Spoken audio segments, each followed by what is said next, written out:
I finally just got pissed off. There were times where I knew I screwed up when I shouldn't have screwed up. I mean, that's why it's so important to shoot a lot. We had no clue what we were doing. They make great slingshots. And I think I'll go stay the night out there and see if I can't find some freshly shed elk antlers. Somebody tell us. Well, are we actually started? Yeah. That's okay. All right, I guess here we go. Yeah. Number 3. Yeah, number 3. We're back. Weren't really planning on today. I mean, we just received just a couple days ago.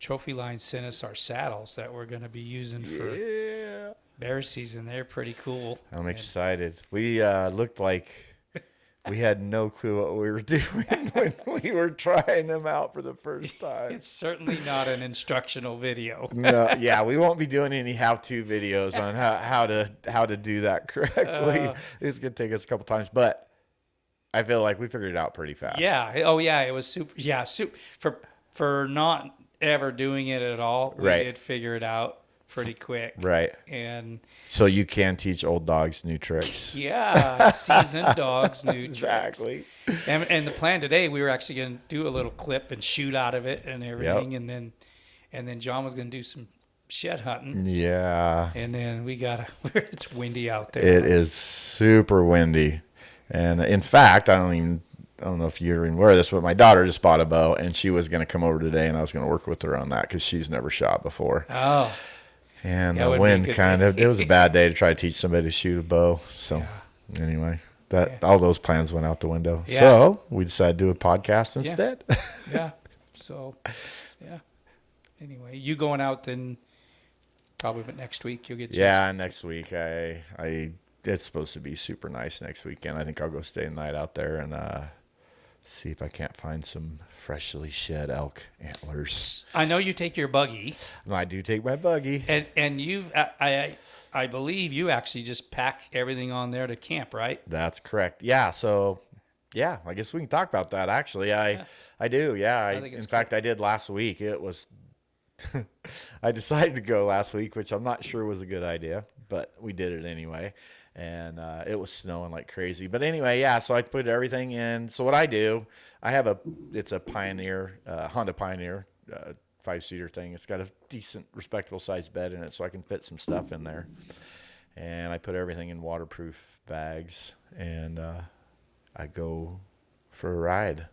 And then I stay the night. So, how far, like, from where you park? From where I parked to so the other day, like, where I parked to where I camped was about 30 miles on the buggy.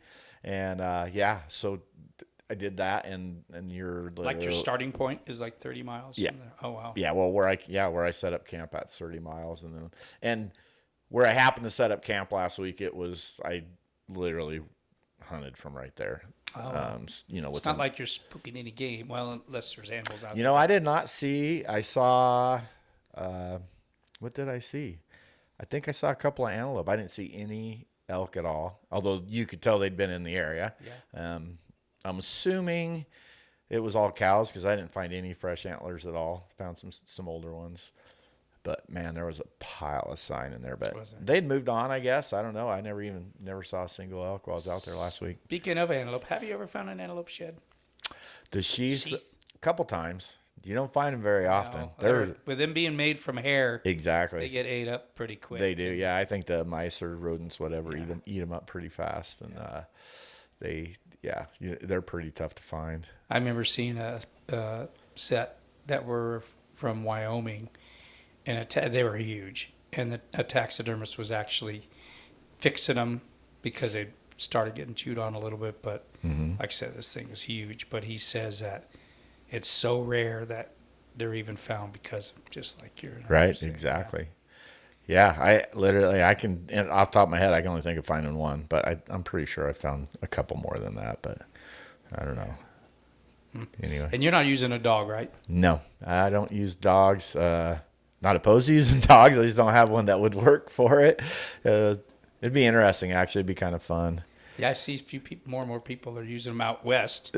Yeah, exactly. Seems like it kind of started out east. It seems like. Yeah, I don't know, to be honest with you. I know years ago I was in. It was pretty interesting. We went to. My wife has some family in New York, upstate, or I guess east, wherever. I don't know, somewhere in New York, where they hunt. They have an old 500-acre farm there and stuff, and they whitetail hunt all the time. Well, one of the things they could do there, which we can't do here, is track a wounded animal with the dog. Oh yeah. And so that was actually a business back there.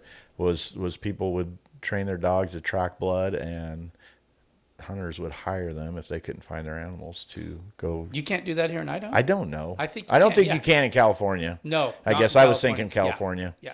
But I don't know. Can you do that here? John, you've been out here since 1970. 29 years. Whatever, I should probably know stuff like that.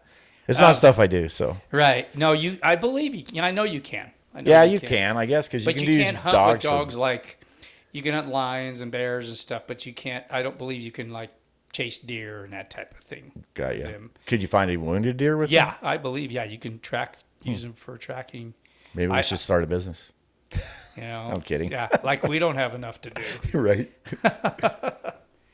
But yeah, I mean, when I started seeing guys, it seemed like, and gals, mostly it was back east for whitetail, and now it seems like they're getting a lot more out here. Right. Yeah, a lot of shed hunter. You see a lot on Instagram and stuff like that. People shed hunting with their dogs, and it's pretty cool. It's nice to have a companion. I do it by myself 99% of the time. So your dog would be kind of fun to have along with you, keep you company, I guess. Yeah. And if it could help. I wonder how many, I always see the dogs, quite often with people, but I wonder how many are actually shed hunting dogs or how many are they're just getting some exercise. Yeah. Exactly. Yeah, I'm sure that's a lot of it too. Yeah. It's good exercise. That's So what do you do with your sheds anyway? Besides Christmas tree. Yeah. If none of you guys check out my Instagram page, I have the last 2 years I've made a Christmas tree out of my shed antlers that we collect. And they're way cool. It's fun. Yeah. It's a lot of work, like to put a tree together, and then you got to tear it all down. Especially, even every year because they're not like numbered, so you got no exactly. So it's a different tree every year. It's just like going cut your own tree. I get a lot of comments about you should leave that up year round. I don't know if my wife would let me do that, but I'm grateful that she lets me do it. It's a lot of fun, and honestly, it's pretty cool. My older kids come home, and it's starting to be a tradition. And anyway, my older kids come home and help us put it together.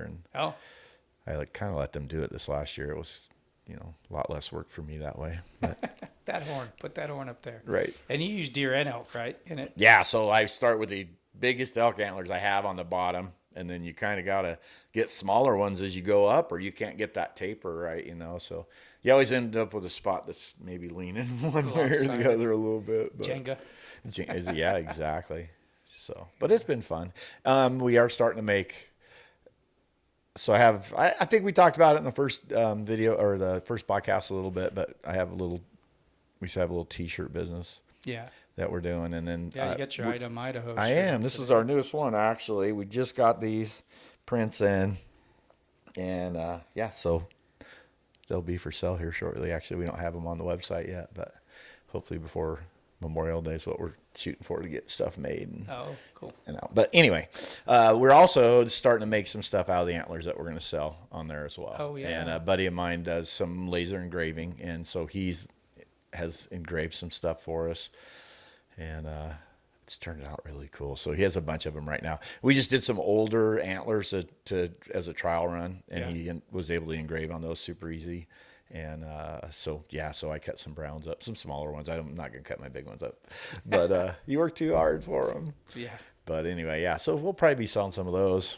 Growing up, I remember getting in trouble one time because I got all the 2-point sets of horns, not all of them, but a bunch of them.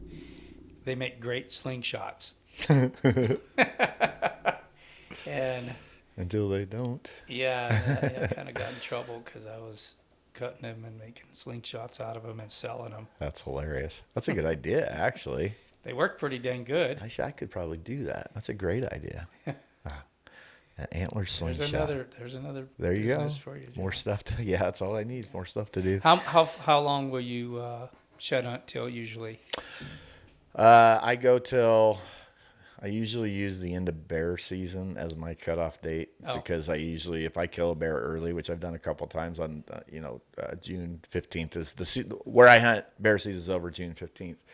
So if I kill a bear early, like I said, like I've done a couple of times, and that area has, they winter in there as well. And so I'll go look for sheds, Don't find a lot up there, but I do find some, but it gives me something. But anyway, I always keep track every year of how many I count, and how many I find, and that's my cutoff is June 15th. Oh, gotcha. For no real reason other than that's when bear season's over. So. Have you seen increase in what you're finding or decrease? Or? Oh, man, yeah. No, definitely decrease for sure. Couple factors, I think more people are doing it, but a lot of people have been doing it for several years now, and I've been doing pretty well. But the winters aren't as bad as they used to be, so they're not in the same areas as many, and so I think that affects how many you find. I went from 2 years ago, I found 130 something or 160 something, I can't remember. 136, I think, is what it was, and last year I think I found 68. So oh wow, yeah, it was a pretty dramatic drop off. It was a tough year last year. There's literally was no winter, and so the elk hadn't moved into their normal winter range. So so they were spread out more. So I'd find less in an area, and and frankly, I had to find new areas to try and look for them in, and some spots were good. I know a few years ago we had a pretty bad winter. Did you find more winter kills? Deadheads type thing? I or do you don't think know. a lot didn't make it down here? Yeah, I didn't. I have found, over the years you find quite a few deadheads for various reasons. I found one this year so far, a little buck, but it seems like that year. What has it been, like 4 years ago or something like that? And we had a pretty bad winter. Yeah. It was like the worst winter we had in 7 years or something like that. I know we lost a lot of game, and I often wondered, because animals for so many years, let's say the offspring, because they were mild winters, they didn't have to go farther to get away from, to get in better area. You know what I mean? True. Yeah. That I wondered if because a lot of those storms, if you remember, they just came pretty quick. Pounded. And I wonder if some of them made it to where they thought they were safe, but in reality weren't, because that's where it seemed like a fair amount of winter kills. Yeah, that's true. That's a good point. Yeah, about 4 years ago, I guess I did find quite a few winter kills just here not too far from the house. But a lot of times what you see too is you'll see a lot more road kills too, because they get down by the, down into the close to the roads. Yeah, close to the roads and the freeway especially. That's running through some winter range right there when it's bad winters, and you'll see a lot of dead animals at that point on those bad years. Several years ago it's been quite a few years ago, we had early 2000s. We had a really, really rough winter. For some reason, they were hanging real close to the interstate that year. Do you remember that year? Yeah. And there was hundreds and hundreds of them. Yep. And there was so many road kills. Right. That year. It's kind of sad. Yeah, it's bummer to see that, but yeah, part of the deal, I guess. I don't know. Yeah. People I know, and like I've always said, I have nothing against shed hunting or whatever. And if you find a dead animal, you find a dead animal. But they're a lot of times really excited when they find a deadhead, right? Yes. And I kind of get a little sad. Right. Not that, like I said, right. I would be probably maybe happy if I did find one too, but it's just, I just feel like, dang it, man, that thing didn't make it. Yeah. And especially when they're not even necessarily the older bucks, or bulls or whatever, but the younger ones that still could have had many more years, for Absolutely. whatever reason, than lose their lives. Yeah, I found 2 years ago, I found a pretty nice, he wasn't huge, but maybe a 320 type bull, deadhead, nice 6-point bull. And it's funny because your mixed emotions, you're like, yeah, this is awesome, and then at the same time you're like, oh, that's too bad. But I got up to him, and he it was from that last year, and there was hide still on his head between his antlers. And so anyway, whatever, I didn't think much of it. So when I got him home and he sat here for a while, and then later I was cutting that off just to make it, just get the hide and stuff off of there. And there was a broken antler point right between his skull. It was only, there's only about that much broken off the tip of another bull's antler right in his skull. Do you think that's what killed him? I don't think that killed him, but I think that fight killed him. You know what I'm saying? I don't think that was the determining factor, but I don't know, and maybe not, but I'm sure maybe he got poked somewhere else too, and the ribs are punctured a lung or something. I mean, who knows? But wow. I felt like he died from that rather than from a winter kill. Yeah. Or he just was so beat up from that he ended up dying from the winter. But everything was hard to say. Yeah. But pretty cool. It was cool. It was a nice bull. It was fun. Yeah. What'd you do with it? He's hanging out in the garage. Yeah. Turned a bad day. I had walked probably 4 or 5 miles and hadn't found a single thing. Lost my GPS somehow. Oh. Yeah, I was having a bad day, and I was glassing this flat, and I could just see one antler sticking out of the sagebrush. And I'm like, oh, sweet. I was pretty sure it was a long ways away, but I was pretty sure. I mean, it was sticking up so high. It's like had to be a deadhead. Yeah. So I got over there, and sure enough, it was. So I picked him up and started kind of walking back through that sagebrush pocket, and that just started it. You can flip a bad day around so fast. I found antler after antler after antler right there. Yeah, it was fun. And then I even went back a couple weeks later and found a bunch more right in that same little area. So they had wintered in there a few times, and it hadn't been hit. Yeah, it was pretty cool. Yeah, I remember finding a half a mule deer, one shed in New Mexico, and I was guiding down there, and we were actually scouting for elk, and this other guide I was with, he was just like jacked because it was a good find, and it took about 3 steps, and there was the other side. Oh, sweet! So it was a mad dash, right? And I won, but I got them both, and I'm like, what am I gonna do with these? Right? He was like, oh, dude, you want to sell those? And I was like, nah, just take them. And then come to find out, it was a 190 some buck. He mounted them up and sold it. That's funny. That's a big buck, though. Yeah, Holy it was a cow. heck of a buck. But monster. After I think the race to them was what I was after. Yeah, right. Saying I beat you to the exactly. race. It is fun finding sets. In fact, now that we're talking about sets, that one right by you there, I found it. I found a brown. I want to say it was 3 years ago, and it still had blood on the base. And I looked, and I went back and looked, and I looked and looked and walked and walked and walked, and never found the other side. And then the next year, I got into a pocket, and whoever's watching on YouTube, but I ended up finding this antler right here, and then I found what ended up being the other side to that set. I wasn't sure at the time. It took me a while to figure that out. How far? From where the first one was? It ended up not being that far. It just happened to be a spot I never walked. It was probably, it was decent. It was a half a mile or so maybe. So they weren't super close. Yeah. And then I found another, there's one below us here, but it was like a 50-inch main beam, younger bull though. I really looked for the other side for that one too, but then I never could find it. But it was pretty cool once I realized that, oh my gosh, that's the one from the other side, the one I found last year. Yeah. That's the first time I'd ever done that. That was pretty fun. I did find I was guiding down in Nevada, and I found a buck. Had a hunter. We were actually on our way up. My hunter came in. Season was going. It was day before his hunt actually started, and so he showed up, and I said, let's go shoot your gun. He drove out from, I think it was Indiana, if I remember right. Never shot a mule deer before.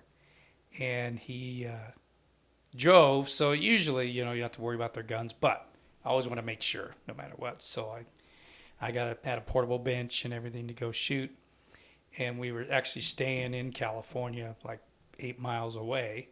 then we crossed over into Nevada, and that's where his hunt unit started.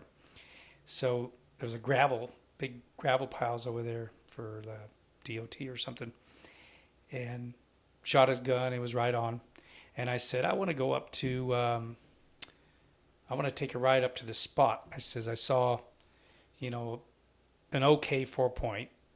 He's kind of crabby in the front, but I thought I saw the night before a really good buck, just before dark. So we go up there, and we're driving up there, come around a corner, and here's like a 185 4-point, actually 5x4 with some does. And he goes, can I shoot him? And I'm like, yeah, as hunting, like officially hadn't started, but I didn't care. I mean, the season was going on. Right. So boom, he shoots it. And, we were gone I think we were gone like an hour and 45 minutes from the time we left until we got back with his deer. And his hunt hadn't even started yet. That's hilarious. But I went back up to that spot. The next, we got his deer all taken care of, and he just wanted to hang out because he drove all the way out there. Sure. And so we went scouting the next morning, and there was another client for one of the other guides who was supposed to come in that evening, and I thought if I find a good buck for him, So I drove up there and found, I'm pretty sure it was that buck that I saw a couple nights before. And that little crab, he had nice backs, but his fronts were a little crabby. And when we got up there, that other buck was walking in. This was kind of early evening. That other buck was walking into where that crabby buck was, and they were all bristled up and everything. And we watched them till dark. And the next day, that other hunter was supposed to show up, which he was late. So I go back out to look for him again. And that little crab buck had, I think, 9 does, if I remember right. When I go back in there, and that other one was non-typical. I remember he had 7 on one side.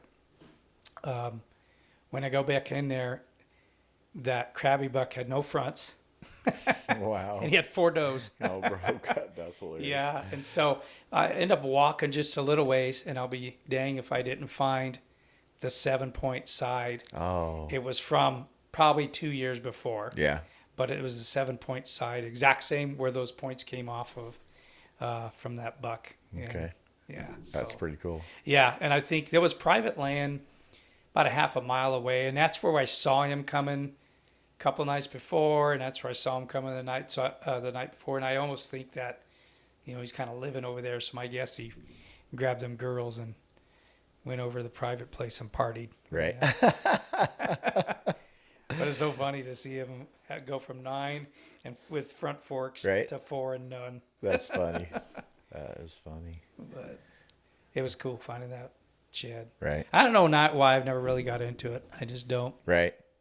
It's to me it's a rush. I just love it even when you find And I guess maybe part of it too is for a lot of years I was gone, working out in Alaska and stuff. But even before that, when I was here working around here, a lot of my weekends and my free time I was shooting competitive. Right.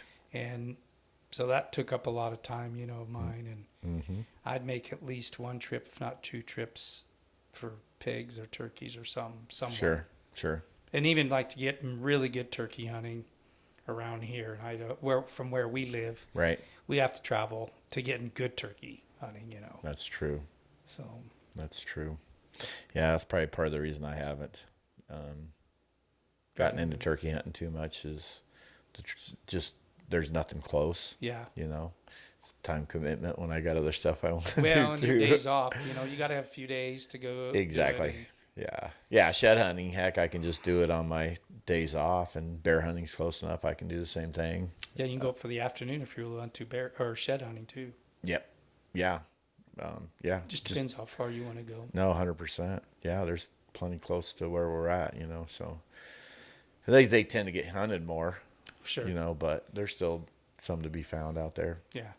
I found the best deer antler I found this year so far. It was in a spot that I've walked. I can't tell you how many times and how many antlers I found in there. And then I was not expecting to find anything, especially anything that had been there for a couple of years. Yeah. I was hoping to find some browns in there. That's why I went back in there. Nothing had wintered in there this year, but yeah, one of the Probably walked by it before, huh? I have walked very close to that. Huh. Yes, yeah. Yeah, that happens a lot. It's funny. That's why I always go back and I'll hit an area again, especially if it's kind of taller sagebrush, because you can't see everything that's in there, Yeah.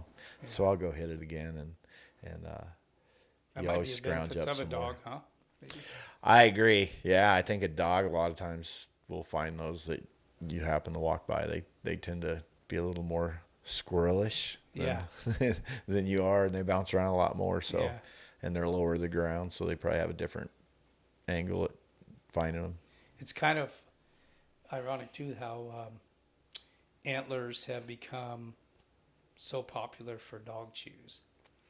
It's been several years now, but, I mean, for a long time they weren't. Long time. Now it's like... And dogs love them. We sold some. My son did his senior project this year. He worked for the Humane... Right. He volunteered for the Humane Society, and he ended up selling some cutting up some of the antlers and selling them for donations for the Humane Society.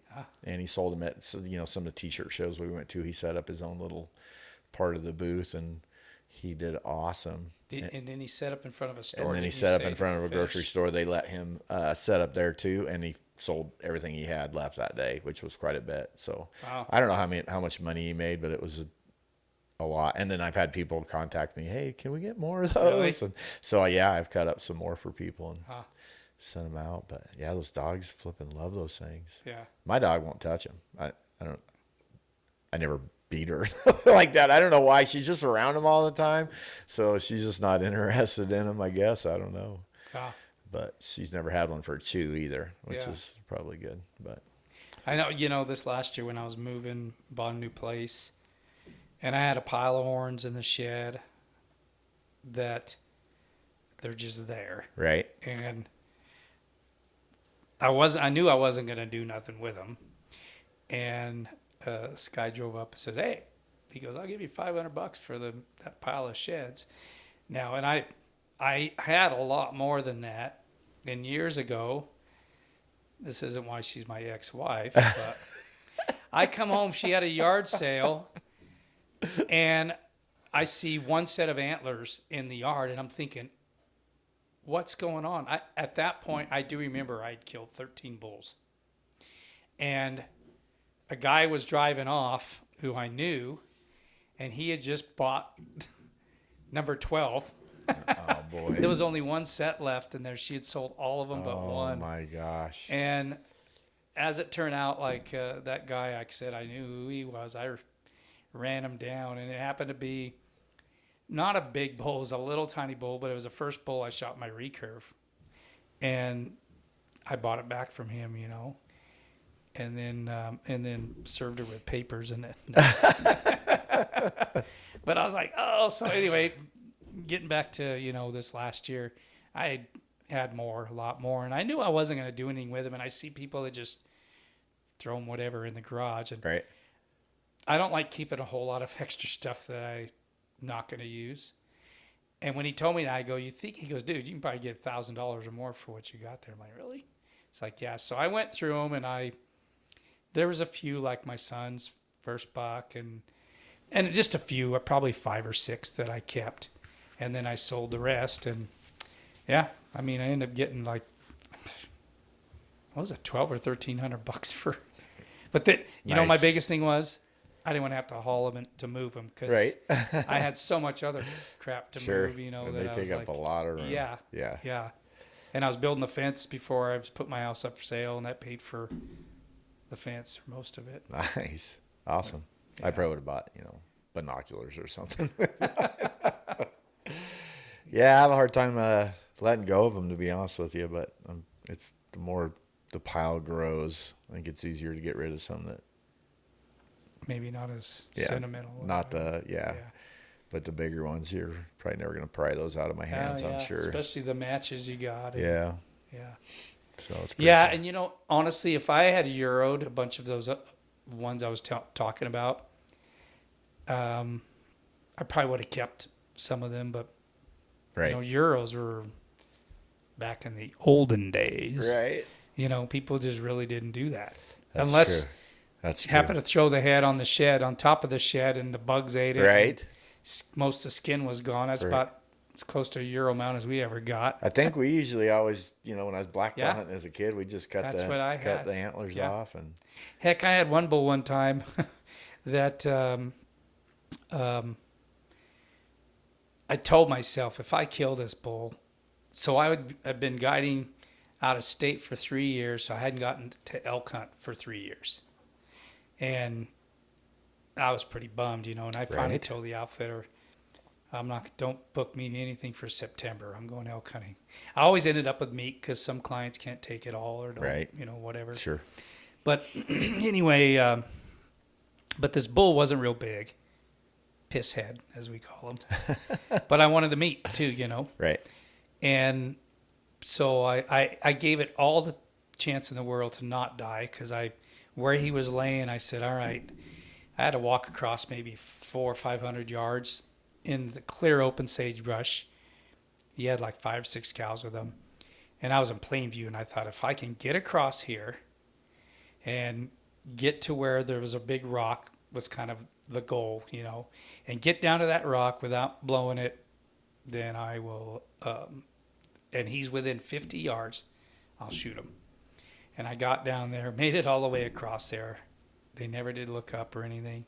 Got to that rock, put my rangefinder up. He's 49 yards. But I already was looking at him thinking, if I kill him, because I was going to have to pack him out before I got my llamas, I'm going to cut the horns off at the base of the horns and cut his legs off and roll him down the hill because as close as I can to the trail. A good idea. And anyway, I shot him and in his bed, and he got up and took about 3 steps, fell over, and broke his horn.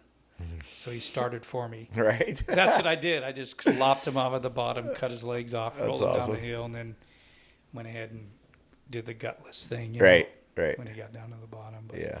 So yeah, that was in there too. That's funny. Yeah. That's funny. How'd you get into the whole guiding thing anyway? I guess part of it was it seemed like, I can't tell you how many times I went out there and said I'm going to be picky. And then the first thing that shows up, I shoot, This is the way I guess I've thought about it is like, I feel blessed to be out there. And I do love the meat. And so, especially on elk, if I get a chance to, an opportunity to get a shot, I always feel like, what if this is my only chance this year? So my thought has always been, I better take the opportunity, and I mean, I have held out for animals, but for many years I didn't. I always had plans to, but like I said, I just feel blessed and thankful that I get a chance.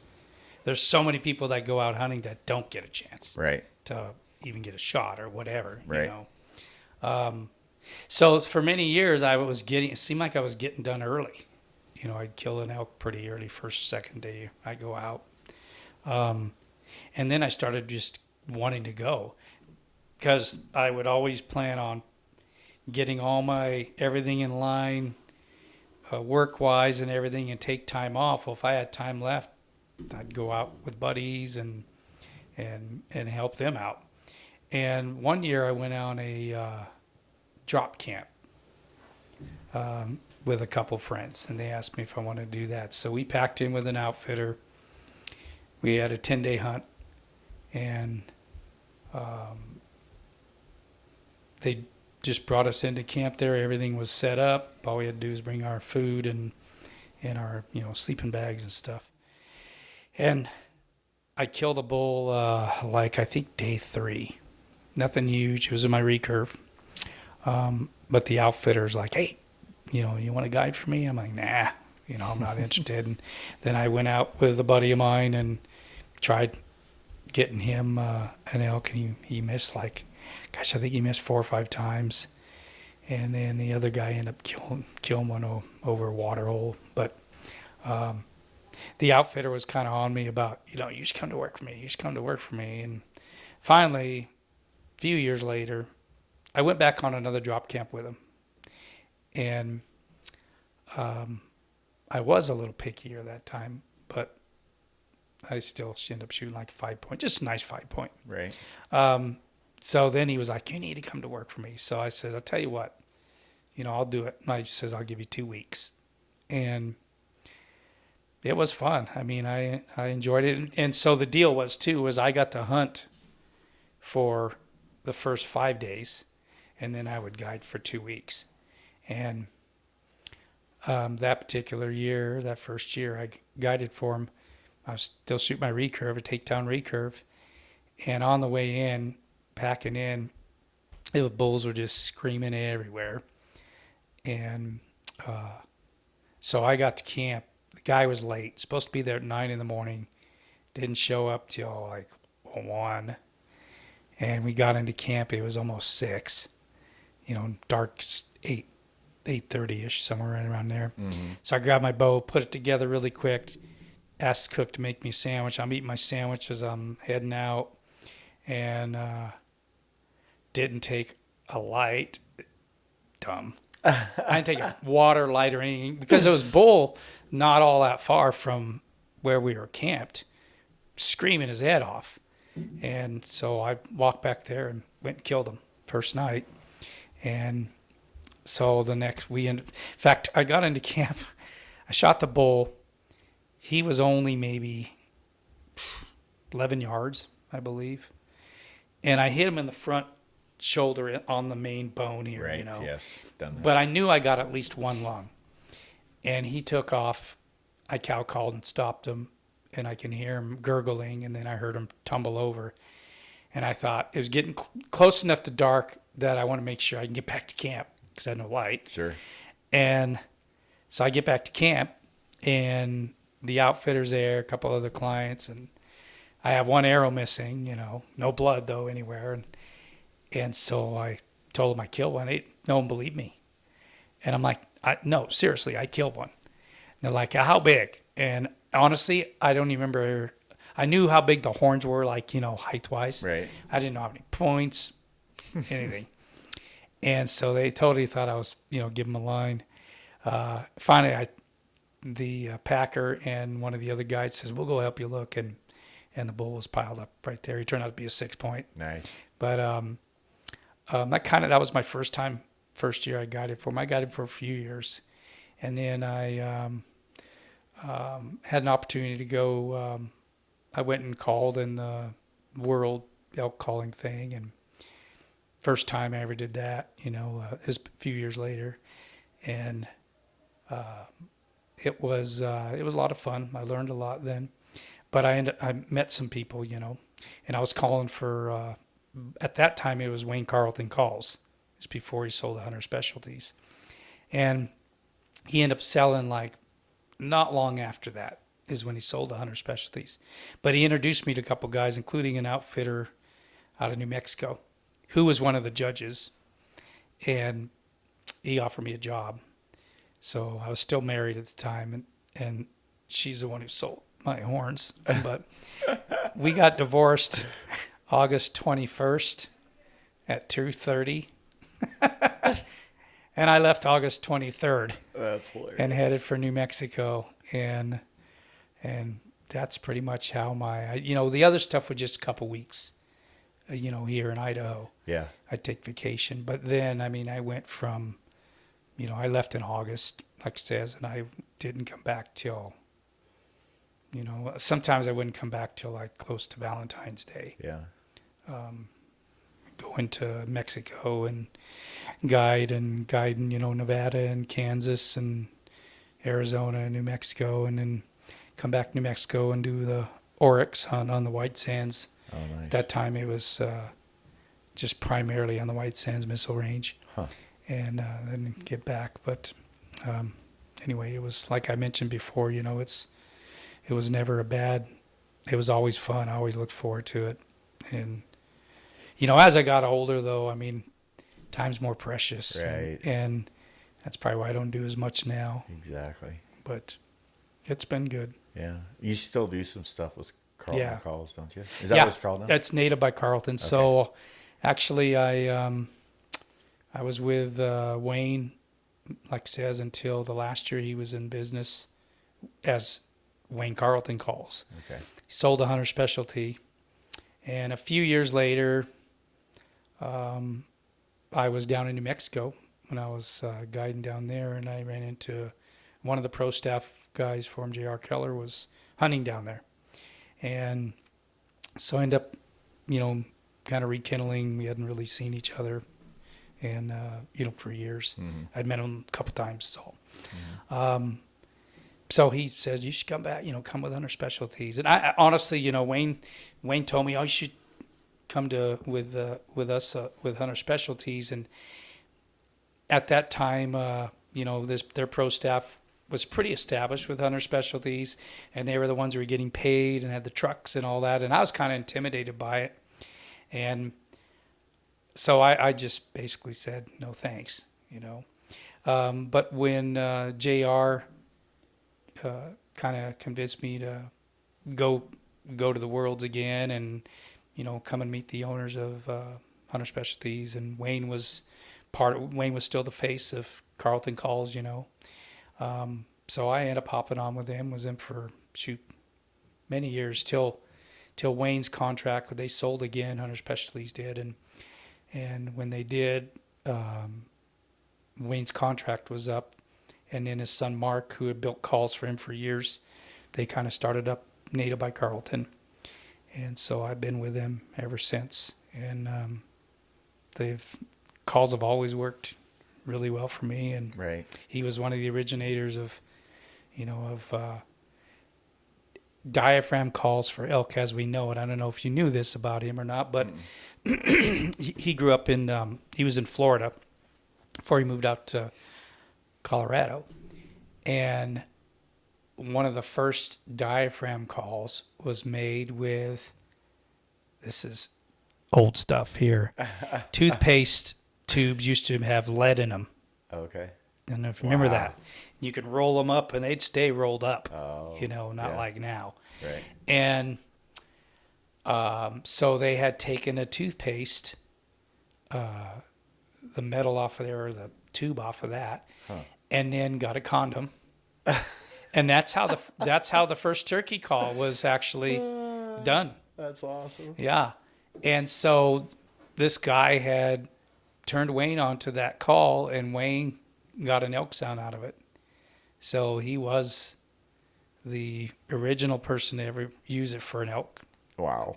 And I remember him telling a story, that a writer for, I want to say it was Outdoor Life magazine, I think, or Field and Stream, one of those, that back in the day, Sure. was like, there wasn't a lot of magazines out then. Mm-hmm. But the guy, he went with that writer on an elk hunt, and the guy just could not believe the sounds that could be made, how talented Wayne was with that. But just any sound, sounding so good with the elk sounds and how good it worked. And so then, after Wayne moved to, a few years after the whole turkey call and all that stuff is when he actually started Wayne Carlton Calls after he moved to Montrose, Colorado, which is still a Native by Carlton is based out of. And they make some cool calls, that Mark turns some really cool acrylics and woods. And Yeah, they're beautiful. Yeah, they got some ones that are not only still sound great, but they are beautiful workmanship that they do on them. I've got one that's, you can send an ivory in, and they actually have a silversmith that makes a band with your ivory. Oh, cool. And puts it on your call, and it's pretty cool. But then they've come out with the Rip It series a few years ago, and what it basically does is kind of keeps the diaphragm call far enough away from your mouth to help the airflow and makes it easier for a lot of people, because some people have a challenge with using a diaphragm call. Sure. And I like a diaphragm call. Are you? I like them too. Yeah, it took me a while to learn how to use one. Oh, me too. Oh my gosh. I was not good. I'm probably still not good, but you get the job done. Yeah, absolutely. Yeah. I mean, I called a nice bull in this year, so. And I have found there's been many times where, and I'm sure you've experienced this too, that you think that call didn't sound very good after you made it, and then a bull answers, and and sometimes they don't even sound very good. That's true. And it turns out there's been a few times I'm thinking, that's got to be somebody who don't know how to call worth crap. Right. And then it ends up being an elk. An elk, yeah. So that's funny. That's a good point. Yeah. Yeah. Anyway, I know we got a little bit off the subject. That's okay. Somewhere. Hey, we ring. I can't even talk. We wing these things, right? So yeah. Yeah, we go where the conversation leads us. When we bring some guests in, we'll probably be a little bit more, maybe a little bit scripted. Yeah. But yeah, I enjoy just us kind of. Yeah. BS. Yeah. And hearing different stories. It will be fun to get some other people's takes on stuff. Yeah, we've got some pretty exciting people lined up that coming soon. Yeah. Yeah. So anyway, but yeah, this next week we'll get out there and mess with those tree saddles. And got our red line stuff that just got here. Yep. Have our bows all ready to go with that. They're getting worked on now, and yeah, I'm so excited to try that. Me too. That's going to be awesome. I got a 3D shoot next weekend I'm going to, so I'm really excited about trying the new setup and new strings. New strings. Yeah, that's right. Both of us have new strings. Top flight. Top flight archery, right? Yeah, top flight strings. Yep. Yeah, top flight strings. Is that what it's called? Sorry. Yeah, that'll be exciting too. Josh. Tebow. Yeah. Yep. Just moved here from New Mexico. He's been making strings for quite a few years. That's right. He's become pretty well known for his strings. So. Yeah. We're going to try and help him get this off the ground. Yeah. Here in Idaho anyway. Yeah. So. Yeah. I'm excited to try those too. Yeah. Super stoked. Yeah, we were just talking not long ago, you were saying, I need to get some new strings. And yes. Just happened to meet up with him. And well, the reality is I probably need a new bow too, but I'm not that guy that goes out and buys the newest, greatest bow every year. You liar. Darrell's a liar now. I got an addiction. He has he's got problems. But it's not bad problems, so. No, I don't know. Expensive problems. I usually am pretty fortunate and get some pretty good deals and stuff. But yeah. That's true. I guess there's worse things to spend money on. That's fact. Yeah. Yep. That and optics. I kind of liked. He loves his optics, as all of us should. But my son actually, you don't know this yet, but just bought his first pair of Swarovskis the other day. He hasn't got them yet. He gets them on Wednesday. So oh, cool. I don't know what he bought. He just thought, I just know they're Swarovskis. So. Well, I've always been, and I've tried others too, but I've always just seemed to like them well, and so they've always. But whatever people could afford is buy the best you can afford to buy. I know, that's probably why I stick with the same bow for years. But you're better off buying better optics. Yeah. To find the animals. Oh, 100%. Because I mean, how many? There's so many people out there that still shoot with older bows, and they still kill. Oh yeah. I mean, that's my thing too. Honestly, didn't mean to cut you off, but every year I keep saying I'm going to buy a new bow this year. I want to buy the new bow and blah blah blah, and then I just think it's like, well, I kill a lot of stuff with the bow I have. It works fine, But I know as soon as I actually break down and shoot one, it's going to be, I should have done this a long time ago. That's what you need. Yeah, well, the last one I got, I wasn't planning on it. Right. And I went in there and it's like, shy shooting this. I'm like, all right. And then I walked out with it. Right. Yeah, that's my kids. They're all buying new bows. My son just bought on top of his new Swarovskis, he bought a brand new. What's the new Matthews bow called? I'm not for sure. Me either. Verdicts maybe? Yeah, something like that. Yeah. Anyway, he just bought that. My son-in-law has a new Hoyt, and my daughter, who's never shot a bow before in her life until about 2 weeks ago, just bought a brand new bow too. And I'm still shooting the same bow I had for 8 years. But probably. One thing that was so cool is I know that in the future we'll get a chance to talk to this gentleman as you took a shooting class, because I know for years you struggled. Yeah. Just like I have. Yeah. I mean, I struggled years ago. For many, many, many, many years. Right. I struggled with target panic and not being able to control my shots, and that's really helped you a lot. I know. Yeah. I mean, I don't want to talk about a whole lot today because we're going to do a whole podcast on it with Joel Turner, but man, he turned me around. Yeah. I had never had any, formal training. I'd been shooting for years, but I pretty much taught myself and did fine. But there were times where I knew I screwed up when I shouldn't have screwed up and didn't hit animals or whatever. And he did the whole mental aspect of what he teaches was awesome. So what was your, I know for me, my biggest challenge was shooting around people. Yeah. Well, I got nervous. I did too. Well, and that was part of for me, it was part of me knowing I didn't know what I was doing, for real. Never really having anybody coach me and just doing it on my own. So I hated shooting around people for a long time. Yeah. But I did, I still did it. I did okay. I mean, I think I did okay, but there's definitely there was room for improvement. Huge improvement when I went to his style of shooting. Yeah. So. Yeah, I know when I finally I finally just got pissed off because it was embarrassing. Right. And I knew if anyone else could get through it, I could. Right. So here again, my biggest challenge was shooting around people. So I purposely joined the archery club, which I'd seen a few of those people in the archery shop, but, didn't shoot around them. Right. But I joined the archery, a league, joined the club, got in a league, and thought I'm going to put myself in that uncomfortable situation because I know this is mental. Right. And then kind of a guy who I looked up to as far as his shooting and his hunting. He's a great hunter and a great shooter is Randy Holmer.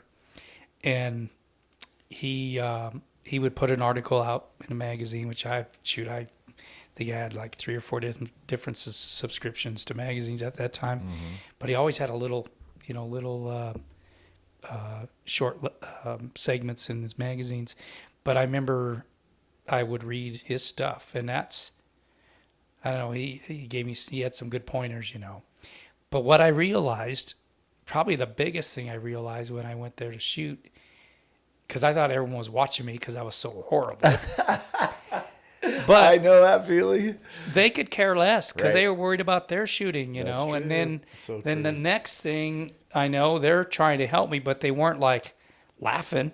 Mm-hmm. They were willing to help, and so my thought totally changed on these guys actually want to see me get better too. And exactly. And sorry, I'm going to cut you off again. No. But I noticed that too when I was shooting around people was they were willing to help you. Yeah. And that was so cool. And that did make you more comfortable, Yeah. But yeah, that was just fun. I mean, and I think that helped me a lot too, but you get different advice. Yeah. But at least they were, you didn't feel like they were like, that guy shouldn't be here. Right. Yeah. Yeah. And I can't wait when we get Joel on here. So we'll talk about his whole system. I kind of knew when I was pretty much over I kind of conquered my big fears, and I had been shooting competitive and doing, when I say we're talking local shoots. I wasn't doing no national shoots or anything like that. Sure. But there was still pressure, Absolutely. I mean, you put as much pressure on yourself. Doing an indoor shoot in Nevada, and it was in a big arena, and there's a couple hundred 300 people shoot. I don't know. There's quite a bit. And there's 40 targets. You're all in one line shooting at different yardages, arrows crossing and everything. And being the last shooter. And and having guys in your group saying, don't mess it up, Nunez, you know. And so you talk about pressure then, you know, guys yelling, come on. And that's funny. But staying in control is the point, you know, and staying in control to the point where, you know, I remember one time, I ended up 3 times that day, I'll never forget, 3 times in that same situation. And I had to let down one time and totally regroup, came back up and shot an 11, you know, still made a perfect shot. So, but you still have to think about it. There's still that process, you know. Yeah, absolutely. So, yeah. Anyway, yeah, that helped me. But I was happy that really helped you a bunch. Yeah, well, I mean, you got that whole thing rolling right here in town. Didn't you get to contact Joel to actually come to Twin Falls and put that class on? Yeah. Yeah. So I was grateful. Yeah. And I almost, you know, it was actually kind of funny because I hadn't shot, even when I went to the class that day, I hadn't shot in a long time. And I was in the process of, it was that year where I had decided I was doing some sort of cardio for 365 days in a row. Oh. And I was probably, I don't know, 4 months into that. It was April. Yeah, so whatever it was, yeah. So I hadn't lifted a single weight. I'd been running, and so I started shooting, and I got tired fast. I couldn't even pull my flipping bow back after, you know, we were only halfway through the class. And luckily, the guys out at the shop, we cranked the weight down on my bow, and I was able to finish the class. And of course, it wasn't dialed in, but you're really more worried about just shooting consistently instead of hitting your, you know, target or whatever. So that's kind of how I finished out the class, because I didn't realize how much muscle I had lost in that 4 months with just running all the time. So anyway, I was watching the NFA finals today back in Louisville, and I was watching on YouTube this morning, and you know, they shoot, you know, 60 arrows, you know, each round. And so my wife and I were talking, she was just saying about, don't you get tired, you know, when shooting that much? And a lot of people do. I mean, that's why it's so important to shoot a lot. Absolutely. If nothing, it is not only pulling the weight, but holding your bow up. Right. You know, especially like an indoor bow, we'll say, or a lot of times a bow that's set up for target maybe a little heavier than your hunting bow, you know. But just being able to get through that and hold it up that many times. I remember hearing Randy Omer talking about most shoots are won in the second half of the shoot in the afternoon. Let's say like 3D, because he's did a lot of 3D competition. And it's so true. And I can tell you that I went to shoot last weekend, and I actually did pretty good after we ate lunch, but I don't like to really stop and sit down very long. But I could tell some of the scores, you know, went down a little south. bit. Yeah, because, and that's what it is. They start getting tired. Yeah. So that makes sense. Being in shape, shooting your bow a lot. So, you know, of course you're climbing up and down the hills too. And right. All that is a big factor. That's true. Yeah. Yeah. So being in shape. There's a lot to be said for it.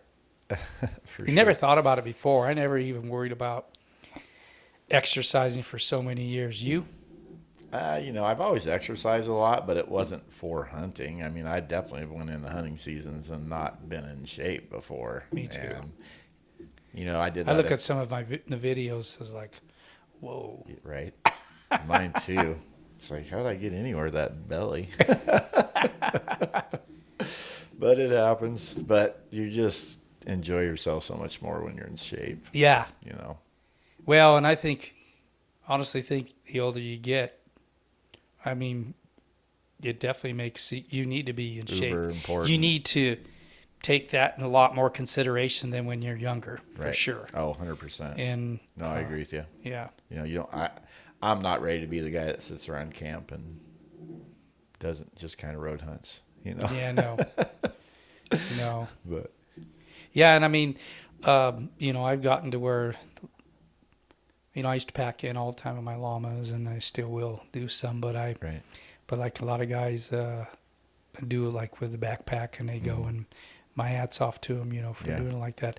And it's not that I couldn't do it, and I wouldn't do it because I have, but the llamas are pretty dang nice. Yeah, that's something I haven't got to use. But... Take that little extra gear in and packing out. Right. And, yeah, they are nice to have, and I just like the.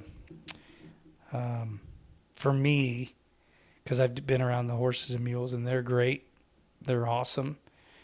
They're more work though in camp, and that's what I wanted to get away from, I guess. And my llamas are fitting back in my pickup, which was a thing too. That's pretty cool. Yeah, yeah. Okay.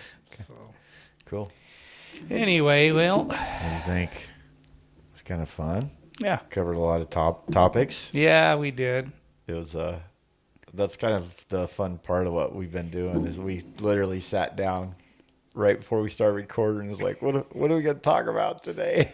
I don't know. So it is completely off the cuff, I guess. Yeah. Shoot from the hip. Yep, but exactly. We have, plenty of stuff to talk about it, but today was kind of last minute. It was. I mean, we had other plans to do other things. That's true. We said, let's just go ahead and get another one done. And yeah, it's been a lot of fun. Yeah, I've had a blast doing these. Yeah, me too. So, all right. Anyway, I guess we'll call it a wrap. And yes, sir. Do another one here soon. Yeah. Yep. They're rolling now. Yeah. Did we say this was number 3? I don't know. I don't know either. Doesn't matter. Yeah. We'll probably talk maybe a little bit about, I want to talk a little bit more about bear hunting next time. Yeah. Just a little bit. Maybe talk about some bait stuff. I thought maybe get like my buddy Nick Hopkins on there. Yeah, that'd be cool. Yeah. He's talk about some bear scent stuff. What's he own? Boar Masters. Boar Masters. Yeah. Yeah. So that'll be. They do baits. Yep. He sells baits. He sells all kinds of bait stuff. Yeah. Yeah. That'll be kind of fun. Yeah. So, and the last time we talked bears, we really didn't talk about the actual baiting process much. So yeah, we'll get into that. And I think that's something, him. I mean, it's hard to learn what to do, where to put them, that kind of stuff. So that'd be kind of fun to throw out there and maybe pick Nick's brain about that kind of stuff a little bit too. Nick's got a lot of experience, and I know he does it. Yeah. He does it a lot. Yeah. Good guy too. That's awesome. So sounds good. All right, brother. Thanks, man. You bet. Appreciate you. Okay. We'll see you next time. time. Thanks, guys. Appreciate you too. Bye.